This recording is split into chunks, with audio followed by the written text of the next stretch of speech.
A gente segue falando então de STF, Reinaldo, porque o ministro Dias Toffoli ele se declarou suspeito ontem para julgar o pedido que foi formulado pelo deputado Rodrigo Hollenberg, que é do PSD, PSB aqui do DF, para que o Supremo ordenasse a instalação da CPI do Master lá na Câmara.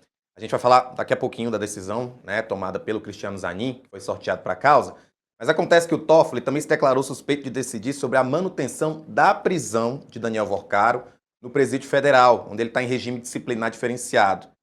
Diz que com a saída do caso, né, com a saída dele do caso, se abre aí uma possibilidade de um empate. O que é que aconteceria? Dois ministros votariam pela manutenção, o próprio André Mendonça, que determinou a prisão, e o Luiz Fux, e dois poderiam optar pela domiciliar, Gilmar Mendes e Nunes Marques. E aí eu queria saber de você, porque é que acha que vai dar, que placar vai sair daí? Pois é, né? De novo, voltamos ao Bose, né? O fundo das consciências a Deus pertence. Eu só noto de saída o seguinte: eu li uns textos aí meio enfesados que o Toffoli agora declarou a suspeição dele. Veja só, ele foi espicaçado como relator da coisa, né? Aí tem a decisão sobre prisão e o negócio de CPI. A gente não pode começar a achar que ministro do Supremo só decide legitimamente quando decide do jeito que a gente quer. O tom crítico a essa declaração de suspeição do Toffoli decorre do seguinte: depois de tudo que ele passou, eu queria ver ele ter a cara de pau de pedir a domiciliar para o Vorcaro ou de negar a instalação da CPI. Então, assim, eu queria que ele não se... Antes ele era suspeito, ele tinha que sair. Saiu. Não teve declaração de suspeição, mas saiu. Agora eu queria que ele se declarasse suspeito para ele votar como eu acho que tem que ser, que é a manutenção da prisão do Vorcaro e a instalação da CPI. Bom, mas a tese não é que ele era suspeito? Você imagina, depois ele ter...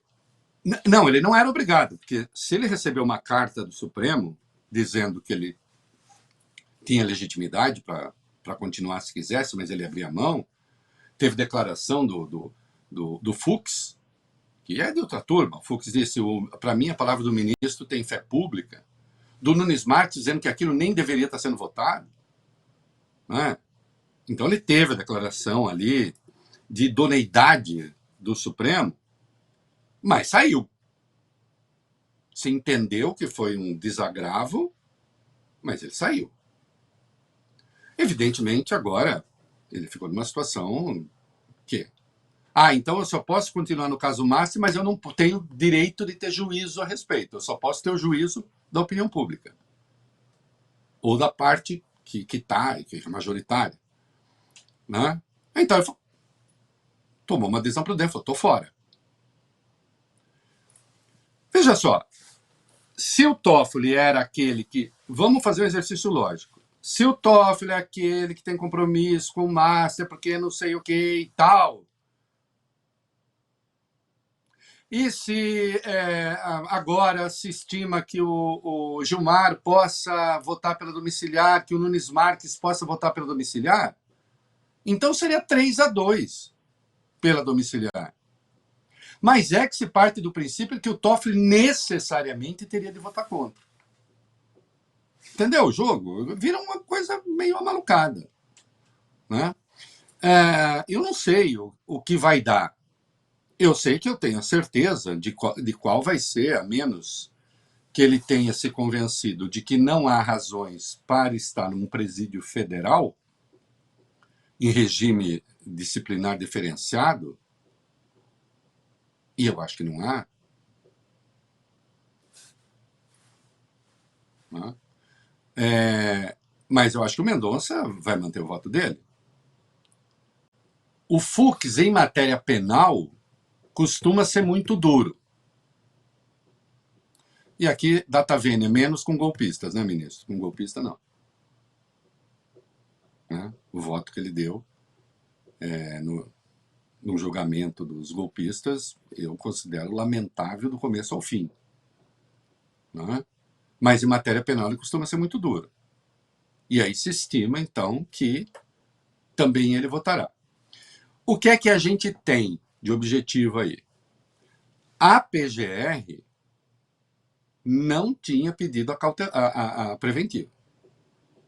E nem tinha tido tempo de avaliar as cautelares. O Gonê foi explícito a respeito disso. Ele recebeu com 72, ele recebeu 2.000 páginas, sendo que 700 chegaram 72 horas antes do prazo e 1.400 24 horas antes.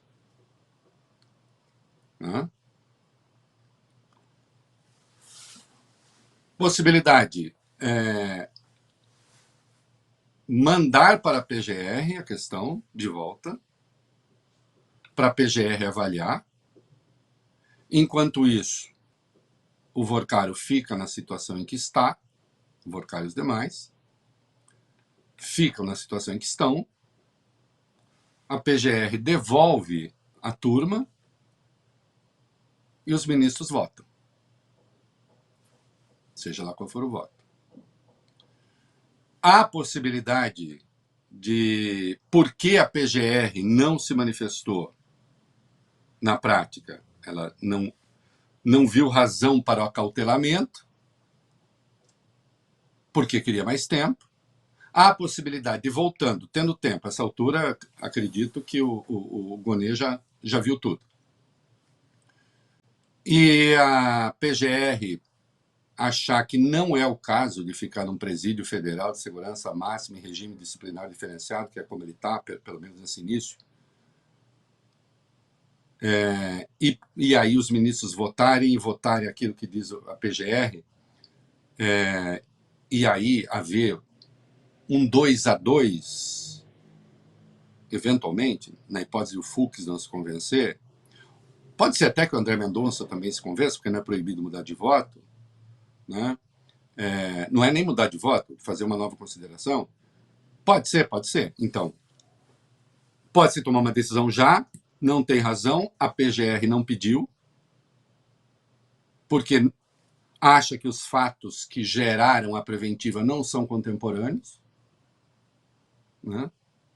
Como exige o artigo 312 do Código de Processo Penal, e, portanto, você pode aplicar as medidas alternativas ao 312, que é o 319. Tornozeleira eletrônica, prisão domiciliar, proibição de falar com investigados, etc. Né? Então, isso pode ser... Se fosse 2-2, o réu é beneficiado.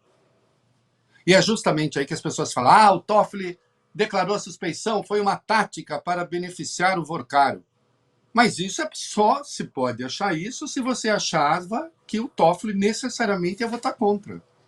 Mas o Toffoli não saiu porque justamente se dizia que ele estava tomando providências e ações a favor do Vorcário, o que, na ponta do lápis, nem é verdade, porque não teve nada que a PF tenha pedido que o Toffoli não tenha deferido, ou que a PGR tenha pedido que o Toffoli não tenha deferido. A única coisa que mudou foi o grau de sigilo. E aí a gente viu a festa da uva. Então, não sei o que vai acontecer. Eu estou explicando as circunstâncias.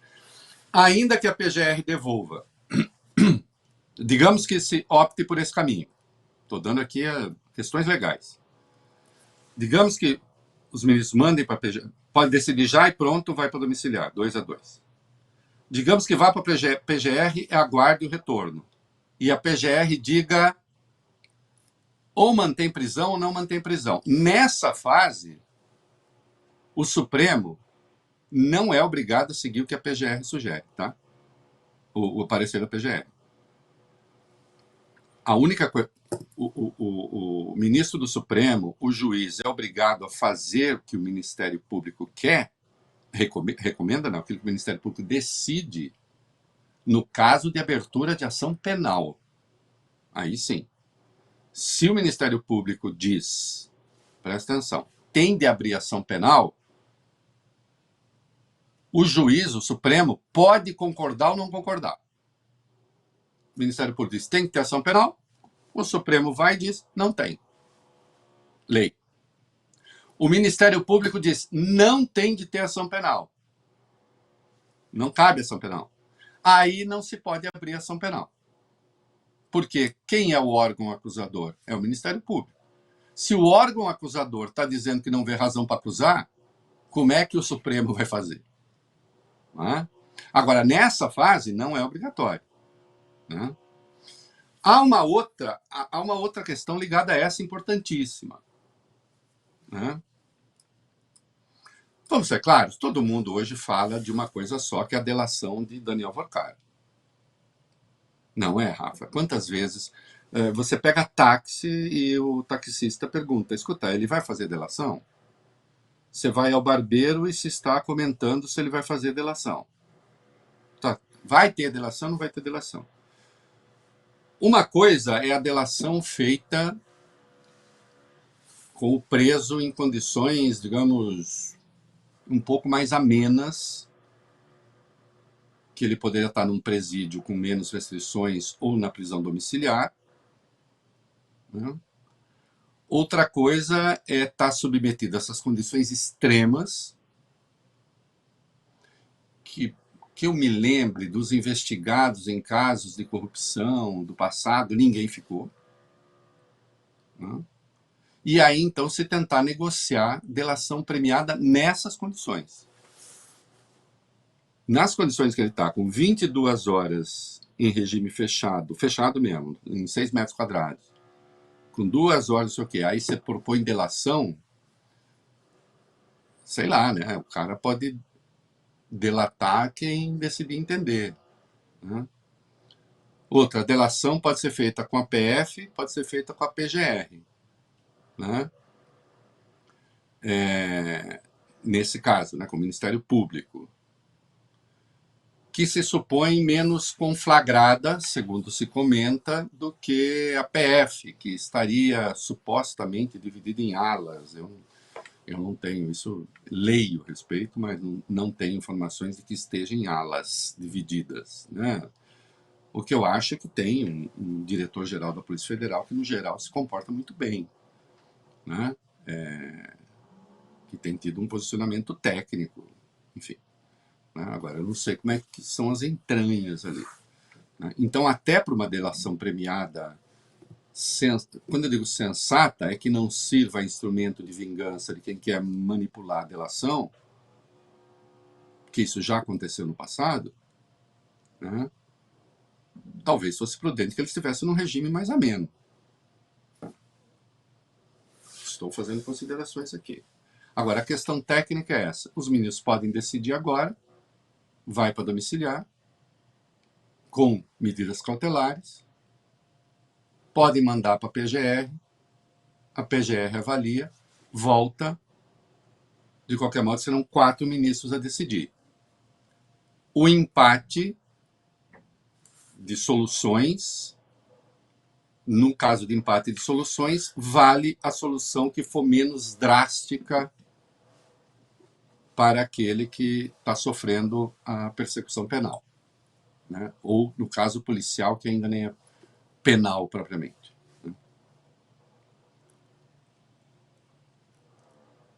Para voltar para o Zanin, porque a gente tinha falado antes, né, que foi ele que tomou a decisão sobre a obrigatoriedade ou não da instalação da CPI do Márcio lá na Câmara, e na quinta ele rejeitou o pedido apresentado pelo deputado federal Rodrigo Hollenberg para criar essa comissão. Hollenberg alegou que há um ato omissivo inconstitucional do presidente da Câmara, Hugo Mota, ao não instalar essa CPI, algo que o Zanin não concordou. Vamos ver. E o Zanin fala, em caso dessa natureza, já decidi que o impetrante, ao afirmar ato omissivo contra o presidente da Casa Legislativa, deve trazer prova pré-constituída e inequívoca da omissão inconstitucional imputada à autoridade pública. E ele está dizendo, não tem essa prova. Vamos botar a bola no chão. Parágrafo 3º do artigo 58 da Constituição. Uma CPI, uma CPMI, para ser instalada, tem 3 condições. Tem de ter fato determinado, tem de ter o número de assinaturas necessário e tem de ter o objeto definido. Então, número de assinaturas, prazo e objeto definido. Tendo isso, instale-se. Parágrafo 3º do artigo 58, matéria constitucional. Havendo a omissão da autoridade, mande-se instalar. O Zanin poderia até ter dito, olha, instale-se, mas de acordo com a fila da Câmara. O problema, qual é o caso? Existem 15 CPIs, 15 pedidos de CPI na Câmara. 15. E esse entra na fila. Pode furar fila? Não pode, nas regras da Câmara. O que o Zanin não poderia fazer, expliquei ontem. O Zanin não poderia fazer o seguinte, nem o Zanin, nem o Toffoli, ninguém, se fosse o relator. Instale-se a CPI e ela passa a ser a primeira da lista. Isso é uma ingerência que o Supremo não pode ter. Então, o Zanin escolheu o caminho da não demagogia, digamos assim. Ele disse, olha, existindo, no fim das contas é isso. Como existe uma fila de CPIs e não dá para instalar as 15, né? E pode ser, acho que na Câmara são 5 CPIs funcionando ao mesmo tempo, não tem como instalar essa CPI. Agora, o Mota não está sendo omisso. Não há aqui a prova da omissão do Mota. Não havendo a prova da omissão do Mota, então eu não vou determinar que se faça a instalação da CPI. Poderia até ter escolhido um caminho meio demagógico. Essa corte diz, sim, existem os requisitos para a instalação da CPI e instale-se seguindo as regras internas da Câmara. Só que o Hollenberg está dizendo, há uma omissão do presidente da Câmara. Ele diz isso no recurso dele. E aí o Zanin disse, não vejo omissão, portanto, não determino a instalação da CPI. Né? Uma decisão absolutamente sólida, sem dúvida. Né? Uma vez que, mesmo que ele determinasse, não seria instalado. Né? A menos que se diga, não, pode furar a fila. Não pode. É isso.